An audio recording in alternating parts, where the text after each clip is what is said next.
Now, lawyers for the 29 people arrested on the first day of the Arise Ghana demonstration, Chrome Ayeshe, which turned violent, are demanding their immediate release. The charged crowd gathered at the Obra Sport on Tuesday, determined to march through the Ring Road to the Jubilee House to present concerns on the high cost of living, bad governance, corruption, insecurity, among others. A pushback by the police resulted in the chaos. The second day was peaceful, with the protesters presenting petitions to the Ministry of Finance and Parliament asking for immediate government action. Here's Manuel Kranting with a wrap of the second day's event.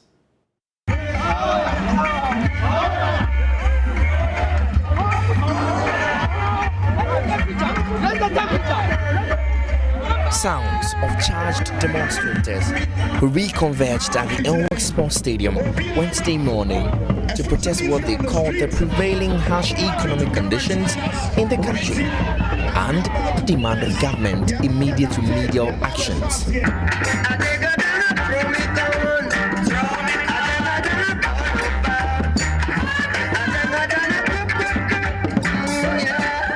But even before the march could start, one person was picked up for carrying a firearm.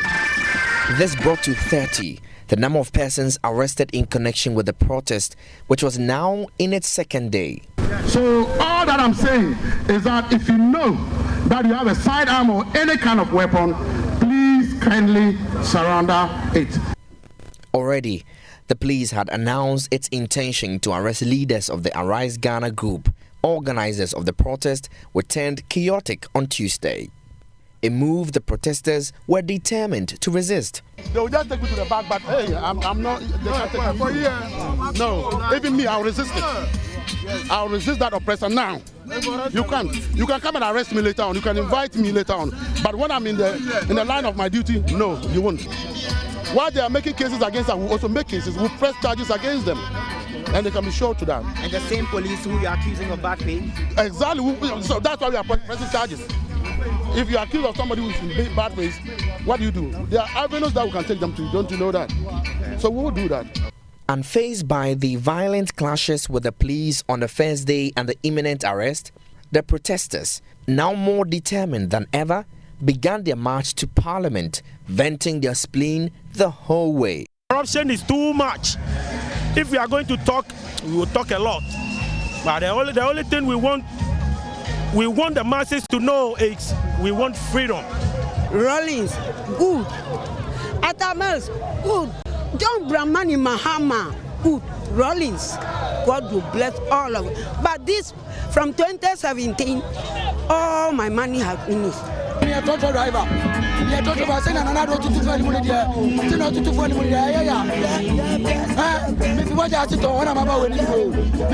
Central region. And I are blow at it. They are blood and I we are suffering. I mean, I'm Papa MPP. It's me happy when I want me to have me to say no. She go because total driver for me to my son is coming out of work. It's what's up. MPP, me there. Me who crumple MPP me bomu dia. Same. I want ya. Sisi abonche anpo ne boaye den akufado obedo baba ya mind sisi abonche mpo wo de sampo hwe ne bo yentum to mahama obeye ya mahama kacha onye ba ho me de wo mbo mind da wo hwe bonche hwe another one watch mo hwe you see this thing or your part in besiafu or part sisi Ghana besiafu wontum to part mpo se wo mbo amanse akufado dam na wo de Ghana wo de jano. These concerns were reaffirmed by leading members of the opposition National Democratic Congress who had joined the protest. Various allowances that they campaigned for, that they were going to restore, they are even unable to pay. National service have been on strike. National service personnel, for the first time in the history of this country, went on strike because the allowances are not paid. What is the government doing? Yet, on the contrary, we see that we are spending humongous levels of money on other irrelevant things that do not impact directly the lives of the people. Look at how much we are spending on the cathedral. Look at how much we are spending on useless programs that the government is enjoying. Look at how much the president is spending on his flights. There is a private jet that we have bought, that we own. The president has refused to use it. What responsible governments all across the world are doing is that they are providing a respite for their people, cushioning them, subsidizing fuel and so on. So the point we are making is that we are suffering. We want the COVID levy to be scrapped. and COVID expenditures probed in a transparent manner, because government is accountable to the people. We want the taxes I've already outlined, which taxes are on the price build-up of fuel, to be scrapped so that the prices of fuel can come down drastically. Aside that, we are calling for the total abrogation of the stinking Ejapa deal, in which this Akufo-Addo Bawolaya government are seeking to appropriate the mineral royalties of this country in perpetuity. In the end, a tall list of demands captured in a petition was presented to the Finance Ministry and Parliament. Manuel Kranting, JoyNews, Accra.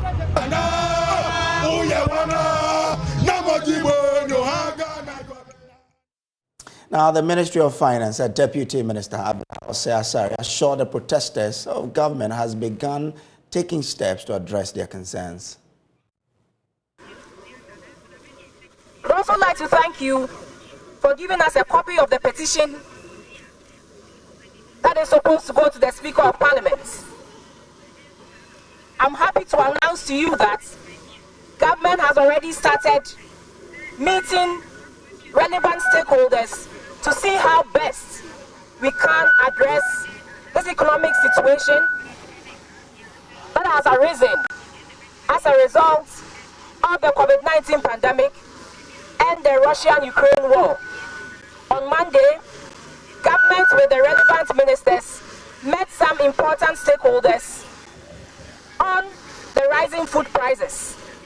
Government will continue to meet all the relevant stakeholders and make sure that together we come out with policies and programs that will address the issues that you have raised here today. We will make sure the minister also receives the petition and do whatever is necessary to address the concerns that you have raised. Let us continue to live in peace and guard the peace that we have jealously, because this is the only country we have, and this is the only country that God has given to us. We are in this together, and together we will make things happen.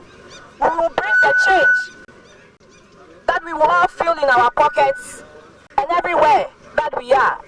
So I want to urge my brothers and sisters to continue to demonstrate peacefully and know that government is concerned.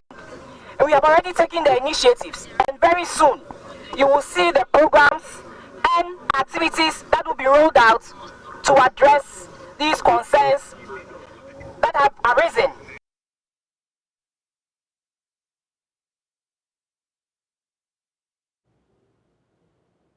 At Parliament, the demonstrators asked the MPs to push government to act urgently. Now, well, the minority says to push for a full-scale probe into Tuesday's violence. Samuel Okujita-Blakwa is MP for Norton. The way to the Flagstaff House, all the way to Afrikiko, close to, and then their leaders will proceed to the Flagstaff House. That is why I'm asking that as Member of Parliament and really as a minority, will this be left at disappointment in the police and just solidarity with the injured, or we are going to see a real push for maybe a parliamentary inquiry into the incidents of Tuesday, or a proper, probe into the matter? You do know that already we are probing a number of police excesses. What happened in Kwanza, we are looking into what happened into the Islamic Senior High School. We are going to add this to it, because the IGP has been facing us in Parliament as we look into those police brutalities and those clear abuse of power. I am going to assure you and all the demonstrators and all those who got hurt that the blood that was spilled yesterday will not be in vain.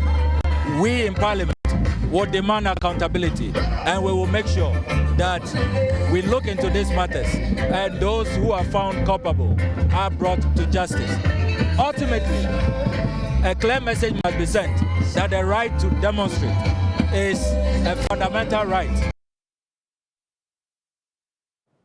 So the demonstrators made their way to Parliament to present a petition to the Speaker and leaders of Parliament as well to call on government to act to ensure that the hardship in the country is, brought to the barest minimum. Well, lawyers for the arrested suspect claim they were denied access to their client on the first day of the arrest. Abraham Amaleba is lead counsel for them, and he joins me on phone. Thank you very much, sir, for your time. Now, you earlier told us you were denied access to your client. Have you been given access now? We got access through our own means. That is to say, when at the police headquarters, CRD headquarters, there were tight-lipped on where they are, where they have kept them. An insider gave us information as to their whereabouts. And so, as I indicated yesterday, they were in about 4 police stations: Tesano, Nima, Osu, and La. And so we trekked to those places and found them there. So the access is not as if it was the police that assisted us to have access, but on our own accord, ingenuity, we got to know where they were. Now, this morning, information is that they are moving them to the CRD headquarters, and we'll be there to see what is going to happen. So when they move them to the CID headquarters, what's next on this? I'm told, as of yesterday, they had finished taking everybody's statements, all the suspects. They had taken statements, all their statements. So the way it is now, we would have to also rush the headquarters to know what's happening, where they are assembling them at the headquarters. Okay. Do we know the charges as of now? Because we were not there when they were taking their statements, we are not. So when we get there today, we will first ask of the charges that will be proffered against them, or the charges they are investigating them on. Interesting. But is it lawful for the Astarian to be taken without their lawyer? Yes, they can do that. But if the suspect insists that I want my lawyer to be around, then they will have to hold on. Okay. All right. Thank you very much, sir, for your time. Now, moving on to other stories. The largest union for public sector workers, the Trades Union Congress, has heightened demand for the immediate payment of cost of living allowance for all members.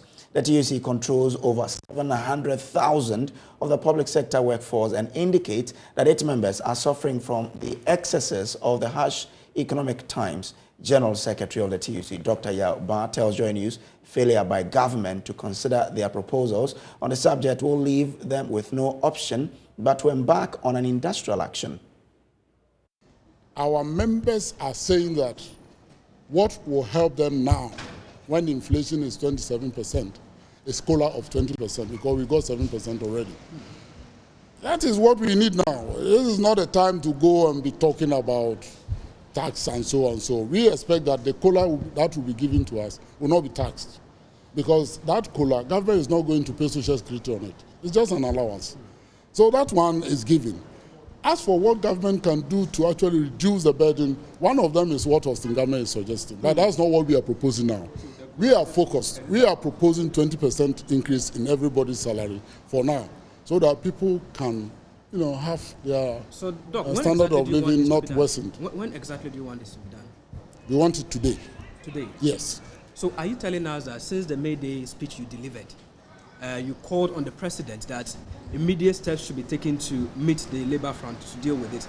Are you telling us that since that pronouncement, there have not been any effort by the government to meet you to discuss it? Correct. They have not talked about COLA. Nobody has called us to talk about COLA, and that is the reason we wrote. We thought that after our special appeal to President on May Day, he will take us seriously. We didn't hear anything from him. We didn't hear anything from any of the ministers. So we have written formally asking him to pay. And that letter went only on Monday. So only 2 days ago we sent the letter. We have time. We are not just interested in doing things to harm the economy. We are expecting government to start discussing the COLA with us. Right. So we are picking as soon as possible. So I'm not asking you to threaten government. But if it's the case that government doesn't listen to you, the last time you gave the speech on the May Day celebration, you indicated that you'll be left with no other option than to embark on industrial strike and actions and all that. Is that still on your radar? Of course, yes. We are trade unions, and one of the things we do is that when our governments and our employers don't seem to know our value, we withdraw the service. That's what they call strike. You withdraw the service, and then they get to know the value of the service, and then when you start to negotiate, they know the value of the service. And so now you can have some stronger position during the negotiation. So everything is on the table, and I hope that they do not allow that to happen, because this will harm the economy in a very, very bad way. Are there timelines to this COLA? When the time comes, we will announce the timelines, and we hope not. We hope that government will listen to us, and they will pay the COLA as soon as possible, so that Ghanaian workers will have their burden reduced a bit or minimized. If they don't do it, everything is on the table. We will do what trade unions do. And one of the things the trade unions do is that if they see that the employers are not listening to them, they withdraw their service.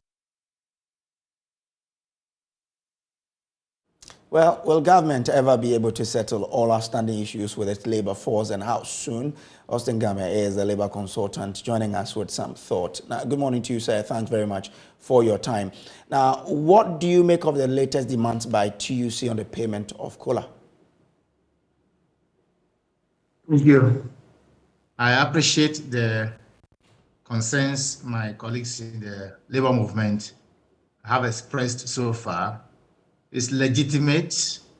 It's not a new thing that has been done before, even led by some of us, including myself, as far back as 1984. But I like to carry things that are of benefit from yesterday to today.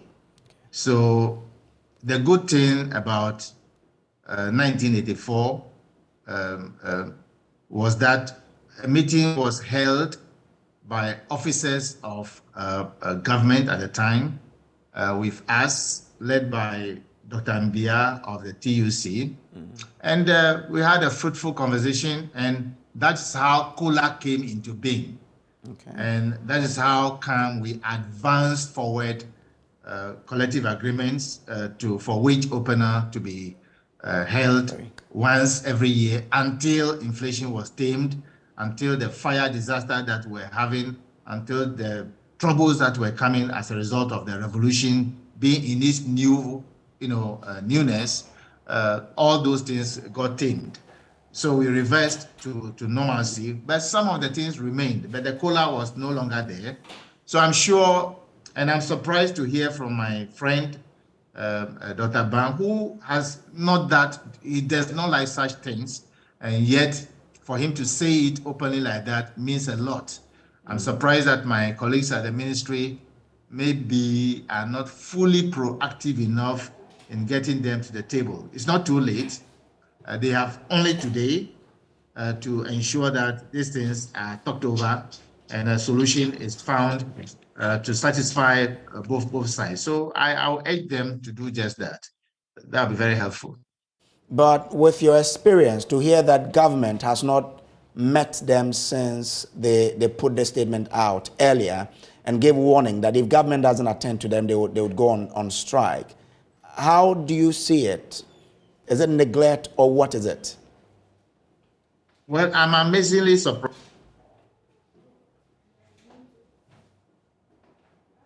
Mr. Game, it looks like you've put your microphone on mute, so we can't hear what you're saying. So if you can unmute, then we can hear exactly what you said earlier. I was trying to find out from you what to make of this reaction. Can you hear me? I can hear you now, sir. Yeah. Right. I'm amazingly surprised that that happened. And I want to say that it's only proper that today, even if you mean having a meeting 24 hours, the best thing is to be proactive, not to react. This one is going to be a reaction. And if you are having a reaction, the outcome is normally different because you are under intense pressure. Labor-related matters are discussed voluntarily sometimes or arranged so that you are not under any form of pressure whatsoever. That is what should have been done, but it's not too late. I want to urge my colleagues to call a meeting right now.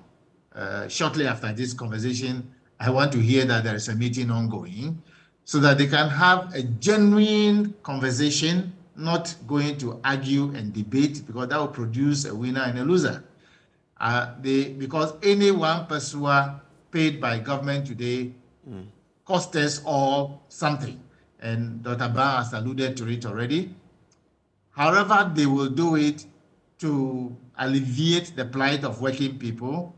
Maybe some of the taxes can be taken off, some of the things. It will serve a certain purpose. Looking at the dynamics of it, I think both parties can reach agreement. I have confidence in both the employer and the labor workforce, except that they must expand the conversation to the level that the playing partners will not be limited, because organized labor is a wide field, so that people will not feel left out. Otherwise, they will do it in their corner.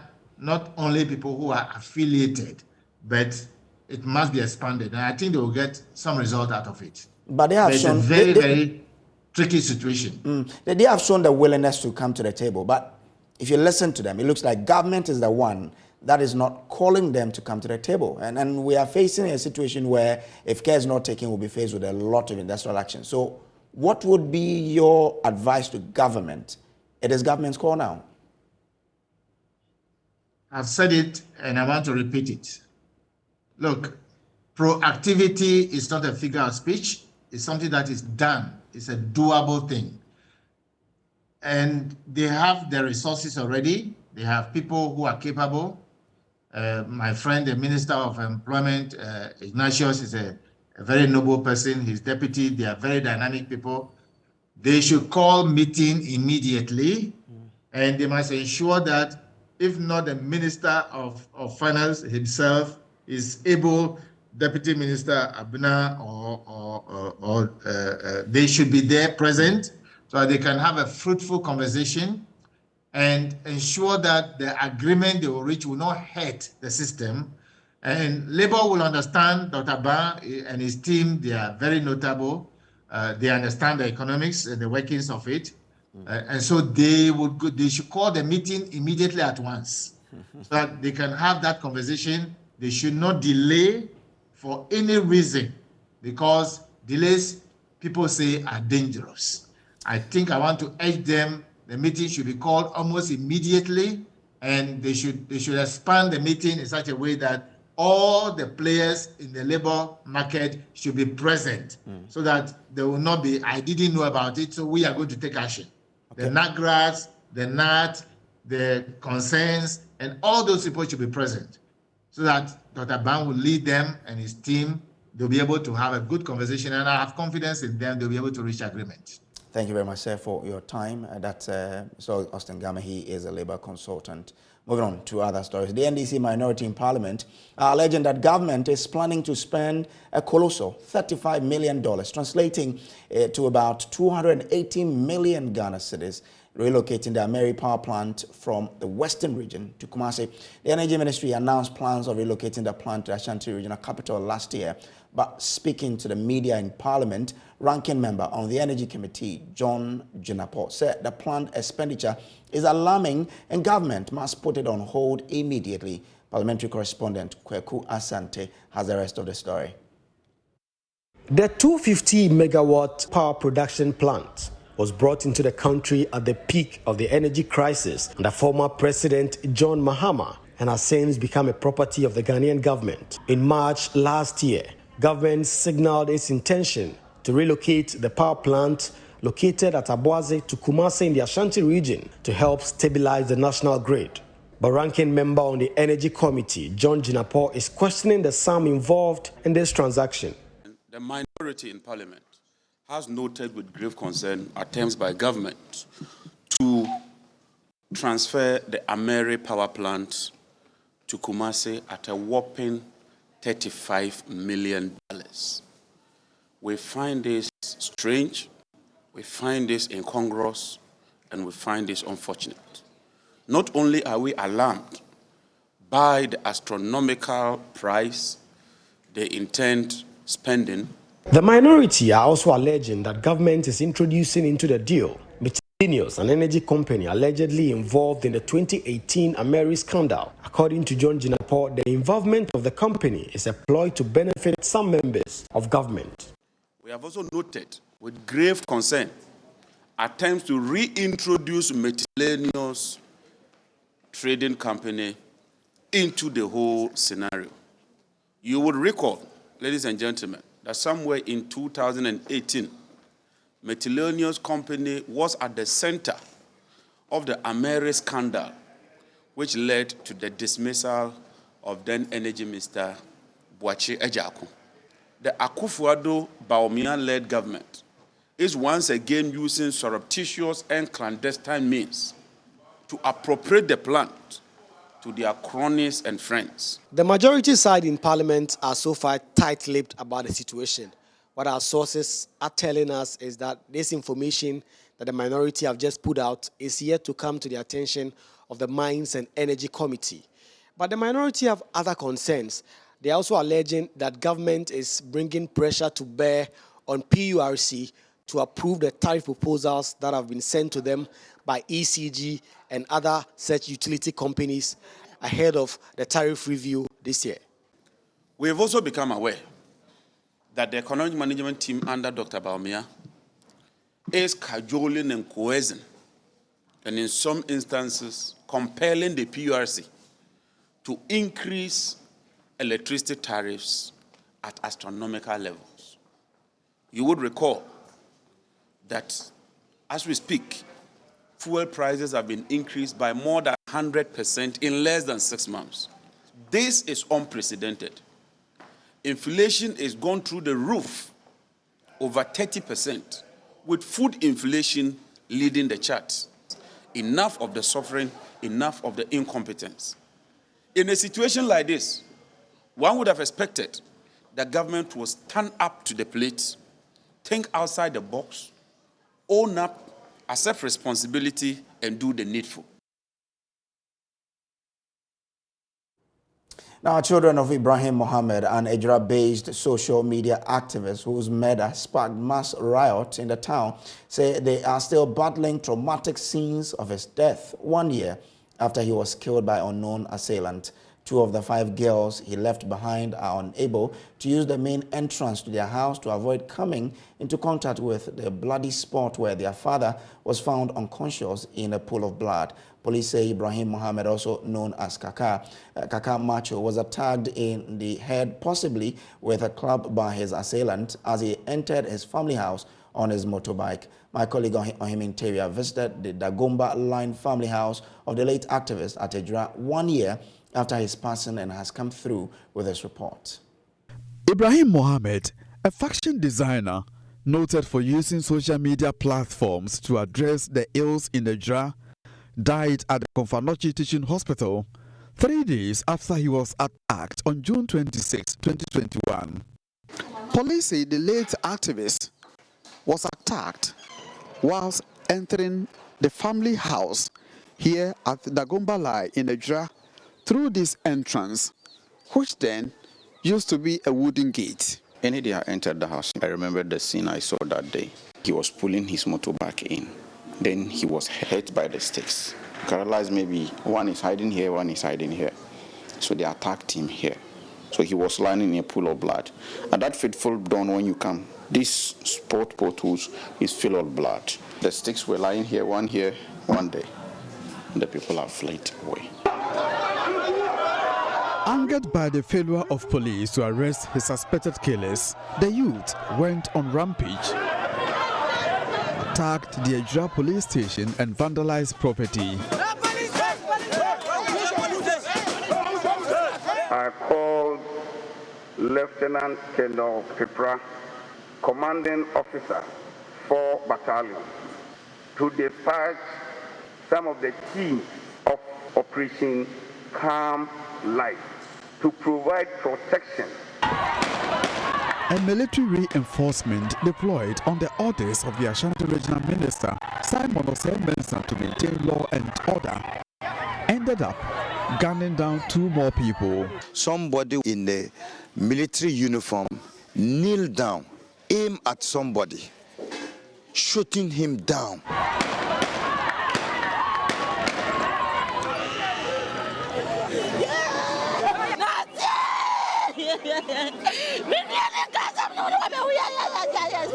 Those memories are still fresh on the minds of residents.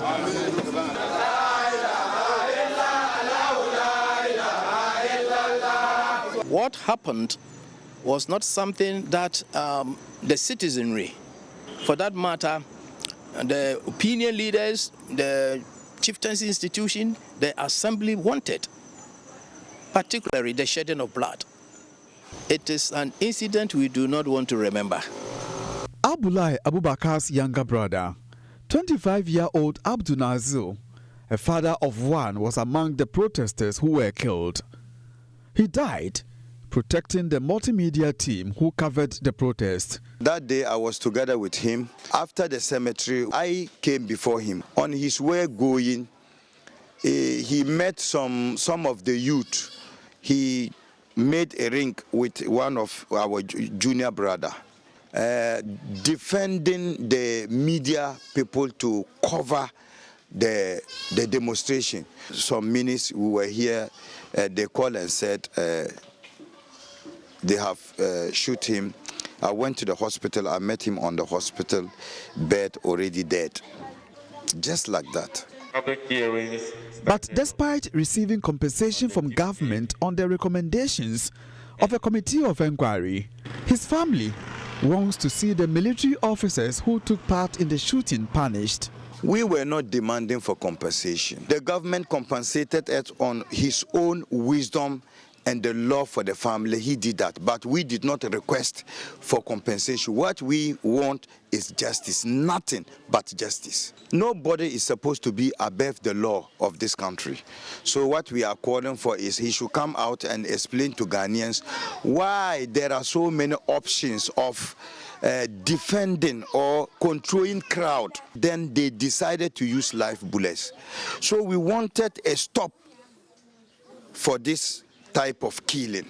The family of Kaka Mechu, the man whose death sparked the protest, still bear the scars of the incident. A brother of the late activist shares the family's dilemma. He has 5 daughters. 2 of them don't pass to their side. They feel that anytime they are passing, they see their father lying in the pool of blood. So there is another outlet at the other end through the mother's door. So they pass that end. Mistakenly, if the person gets here, you see him crying. So psychologically, the children have a lot. These are children, but as I'm telling you, it is a trauma to these children. The family says they have been denied the opportunity to mourn and pray for their departed relatives as authorities of the Ejura Municipal Assembly move to injunct activities earmarked to commemorate the 1-year anniversary of their death. Nafiu Mohammed and Abulai Abubakar are brothers of the late Kaka Mechu and Abdul Nazil. We have been denied of our religious rights. What disgusts me was now the court that has been used as an obstacle to prevent the family from mourning their individuals. It's just a situation, I call it as a quack system. This thing will not happen in any proper country where democracy and rule of law is happening. It is a very sad issue for the democracy of our country. We as a family lost our loved one 1 year now, and we decided to do some prayers for them as a Muslims, and we were denied to do that. So why would the local assembly prevent the anniversary celebrations of the late activists and others who died whilst seeking justice for him? I caught up with the chief executive of the Ejura Municipal Assembly, Dr. Kingsley Osei.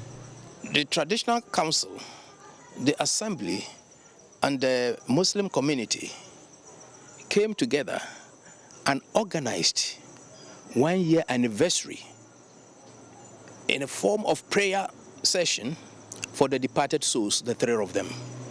In fact, the chief imam or for that matter, the Muslim community, demanded a bull as part of a sacrifice to aid the 1 year prayer session for the departed, and it was provided. So we felt that thing had been done. We at the MISEC, who are in charge of security, feel and think that allowing them to go ahead with that celebration or observation could, in parenthesis,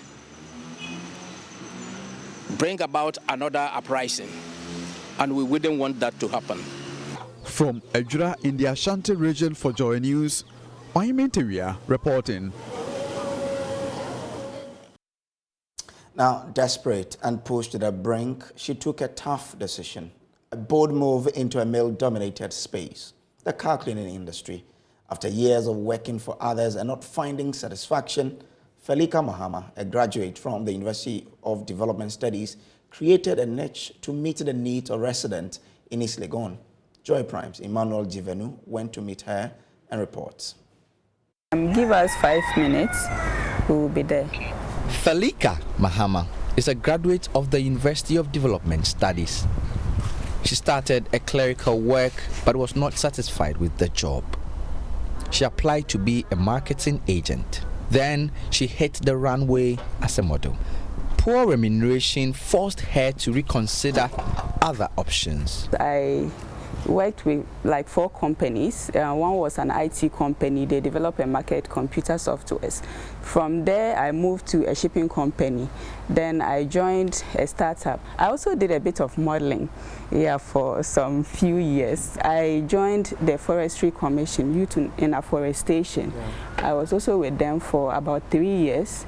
I left there last year. Like, I got tired of everything, and I decided to start Park and Bright, the mobile car wash. Felika took a bold decision to be her own boss and also venture into a male-dominated space, car washing. Felika identified a huge gap in the car cleaning industry. To stand out in an unfamiliar terrain, she tailored her services to meet the needs of the working class. If you are too busy to send your car for cleaning, Felika has got you covered. The reason behind why it's a mobile car wash, COVID came, and then I saw that now everything is based on delivery services. So I thought to myself, a lot of people are always too tired or busy to go to the washing bay. So why don't I take my services to them? Gender stereotyping appears to be a significant issue obstructing the career progression of many women. But Felika is braving the odds and changing the narrative. It hasn't been so bad. Like I have so little people who haven't been nice, but the majority are always so nice. They are always excited seeing me doing the work. He has received a request. With the help of her cousin, Sadiq, she maneuvers through town with ease.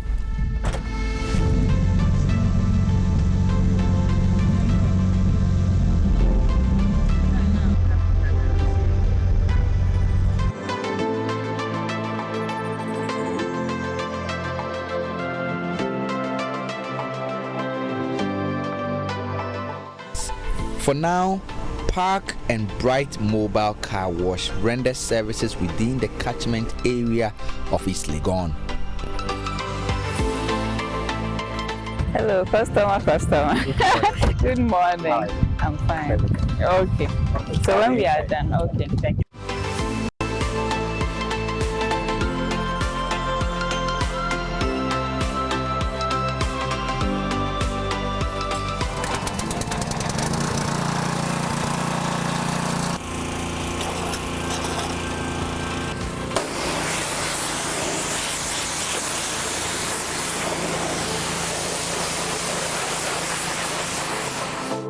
With dexterity, she uses the prep gun to wash off dirt and other particles on the vehicle's surface.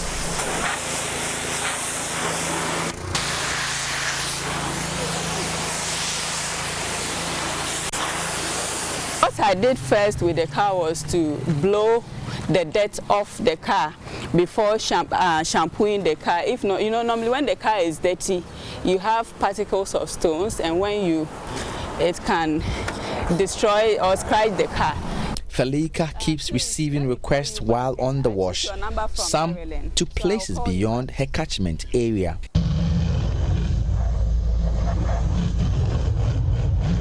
So now we are about to do the interior, and with the interior, I have already washed my cloth. I'll use the cloth to wash off all the dust, the dirt from the car. You bring the surface back to life. This is what you do. Park and Bright leaves the interior of vehicles spick and span, and also smelling fresh, but it is more expensive than the regular car washing shops. So after this, you can tell the difference from this to that. Around East Legon, the price ranges from 30 to 100 cedis, depending on the distance, the size of your car, and how dirty the car is. Okay. Yeah, but for a car like this, we'll be taking 30 cedis. I saw them around, and I decided to try them, and I've not regretted. Their service is so superb. From that time, I've lost appetite going to the washing bay. On an average, Felika is able to wash 6 cars in a day. But with the constant car breakdown and hikes in fuel price, she fears the economy may soon constrict her out of business. Thanks so much. Thank you too for patronizing us. You're welcome. Hoping to hear from you soon. Okay. Bye. Bye. Even in the face of hardship, Felika, Mahama, and Park and Bright have their eyes fixed on the goal, brightening more cars in Accra and beyond. Emmanuel Chivenu's report for Joy Prime.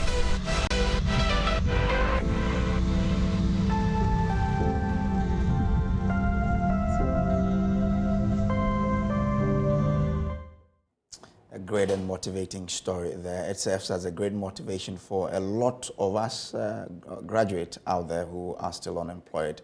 Find something and do something. We'll take a quick break. We'll be back with business here on the Joy News Desk. Stay with us.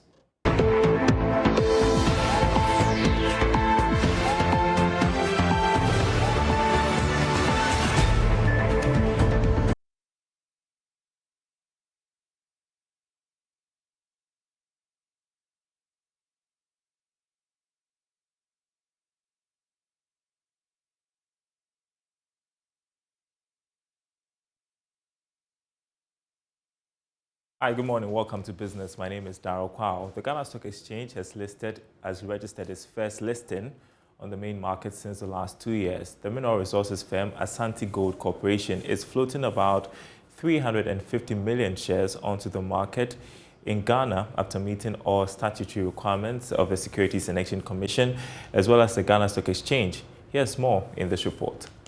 The Ghanaian Bears has not seen any listing in the past 2 years. According to Asante Gold, the decision to list some 350 million shares was born out of calls by local investors to participate in the company due to its contribution to the country's revenue stream. Executive Vice President and Country Director for Asante Gold Corporation, Frederick Atakuma, told Joy Business that the interest is to have Ghanaian investors benefit from the firm. It was important that we brought this benefit to our own country. That is why we look at this as a homecoming for us, because the company is an indigenous Ghanaian company. Okay, and we think that if we are seeing this meteoric rise, the investment opportunity must be shared with the good people of Ghana. So we are not here to raise capital.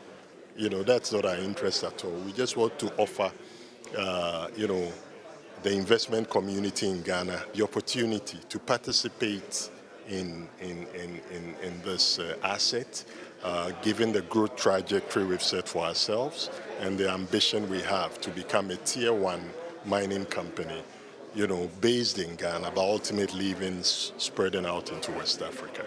Managing Director for the Ghana Stock Exchange, Eko Afezi, has been explaining the impact of such listing on the market. It's exciting. It's exciting because, one, it's a mining company with 47% Ghanaian holding. That's going to count. And that is what, as a country, we should be looking out for. We should get Ghanaians to own part of the natural resources we have in this country. And that's the only way we can get the country to develop. And that is why this is very exciting. 47% of the company owned by Ghanaians, and that is great. And we encourage other companies, multinationals that are operating here, to join this company in terms of getting listed on the market. So indeed, it's an exciting day, and it adds to the number of listings we have. We now have 2 mining companies on the market, and we are hoping by the local content policy, we are able to encourage the other mining companies to also get some Ghanaian shareholding. Asante Gold plans to conclude the acquisition of Chirano Gold Mines to support its efforts to become a Tier 1 gold mining firm in West Africa.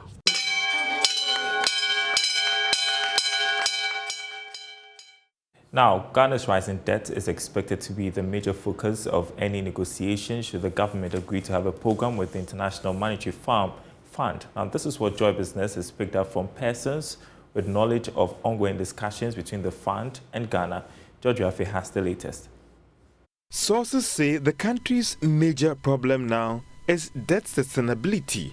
Therefore, any program should look at how to quickly deal with this challenge facing the country.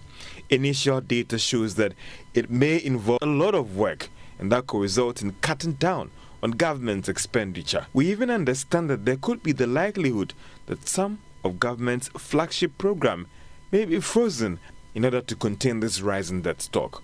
Ghana's debt stock ending March this year stood at 392 billion Ghana cedis, and we are currently classified by the World Bank as high risk of debt distress country.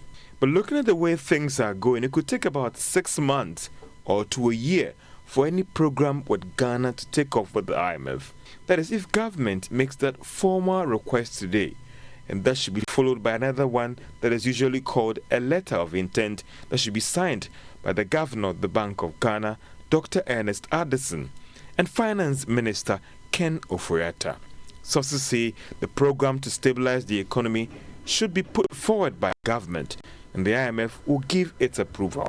That is to say, the program should be owned by the government of Ghana. But looking at the way things are going, negotiations would indeed be difficult, and one may not rule out any surprises in the last minute as to whether government will really want to go ahead with the program with the IMF.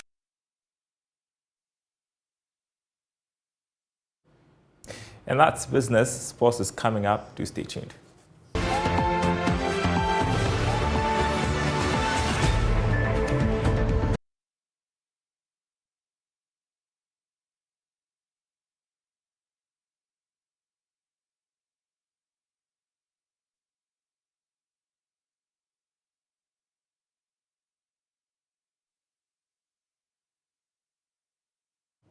Welcome back from the break. And the Ghana Armed Forces is preparing a multinational joint force to operate in the northern frontiers of Côte d'Ivoire, Ghana, Togo, and Benin to contain the southwest drift of the jihadi movement towards the Gulf of Guinea.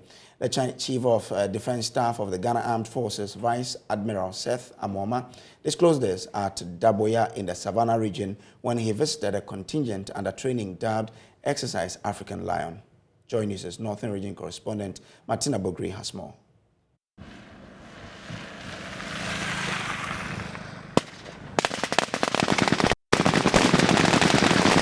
The training JoyNews gathers follows the complex security threat on Africa in recent times.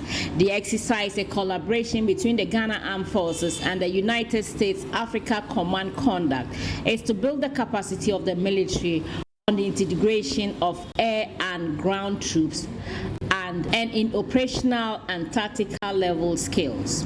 Speaking to the media at the training grounds, the Chief of Defense Staff, Vice Admiral Seth Amamo, said terror threats on the world is a serious threat that no single nation can deal with it on its own unless an international collaboration like Ghana is having with the U.S. African Lion has been deployed for 3 weeks now. First, we sent a contingent to Morocco to go and work with our African partners in the United States of America, Morocco, Tunisia, Senegal, and others. And then another contingent is working with our U.S. partners in Ghana here to build capacity, to share their lessons in the integration of air and ground troops, also build capacity in the operational and tactical level skills. I came to see the troops. They have performed marvelously well, and I have no doubt in my mind that they would be able to deal and confront any threat that we face as a nation. They are preparing themselves also for a multinational joint force which is supposed to operate in the northern frontiers of the countries of Cote d'Ivoire, Ghana, Togo, and Benin to contain the southward drift of the jihadis towards the Gulf of Guinea. The commander commanding the Daboya camp, Brigadier General Michael Opoko, said the exercise was intended to build their capacity on how to defeat an enemy on the battleground. What we witnessed here today is all about training on how we intend to defeat any threats within any part of the country, most especially within the Savannah region. And that's how we wrap up our bulletin for you today. There's more news on myjoyonline.com. My name is Samuel Kojo. Please do enjoy the rest of our shows. Have a great morning.